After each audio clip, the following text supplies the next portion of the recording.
Toujours en direct de la Paris Infra Week 2023, je suis en compagnie de Vincent Levita. Vincent, bonjour. Bonjour. Vous êtes président fondateur d'Infravia Capital Partners, donc une société d'investissement en infrastructure et dans les entreprises de la tech. Est-ce que vous pouvez nous présenter votre structure et son périmètre d'intervention? Oui, absolument. Donc Infravia est une société d'investissement que j'ai créée en 2008, donc il y a 15 ans. Effectivement, notre stratégie principale, c'est les infrastructures. On investit pour ça dans tout le marché, en Europe, dans tous les secteurs. On a beaucoup investi évidemment dans les transports, dans l'énergie, dans les infrastructures sociales également, et puis dans les infrastructures digitales.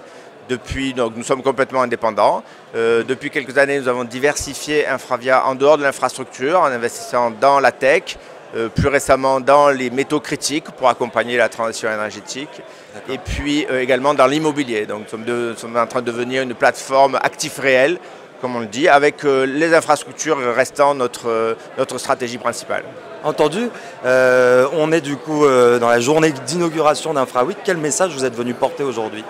Non, le message, c'est un message positif. Je pense que les infrastructures sont essentielles. La France a un positionnement exceptionnel dans ce secteur, avec des pouvoirs publics qui comprennent ce qui se passe, des boîtes industrielles qui sont au top niveau mondial et un écosystème financier qui l'accompagne. Donc je dis, le secteur infrastructure a fait ses preuves dans les 3 dernières années, de traverser des crises sanitaires, une crise de l'inflation, une crise de l'énergie, etc.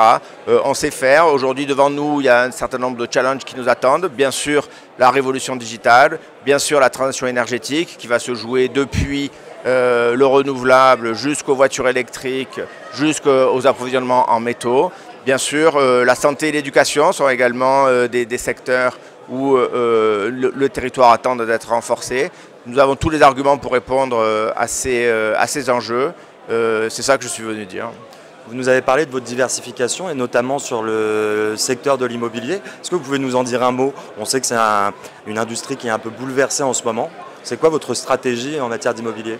Oui, alors on a racheté une société de gestion qui était spécialisée sur l'offre de bureaux, ce qu'on appelle Prime Paris, donc probablement le secteur le moins affecté aujourd'hui. Ça reste un bon point d'entrée dans l'immobilier et de toute manière les enjeux qui nous attendent aujourd'hui sont des enjeux d'aménagement du territoire qui vont devoir combiner l'accès à l'énergie, l'accès à la tech, les infrastructures bien sûr pour relier tout ça et l'immobilier. C'est en ce sens-là que je trouve qu'adresser tous ces secteurs nous rend plus intelligents. Vincent Levita, merci beaucoup d'avoir répondu à ces quelques questions. On vous retrouve très vite pour d'autres interviews.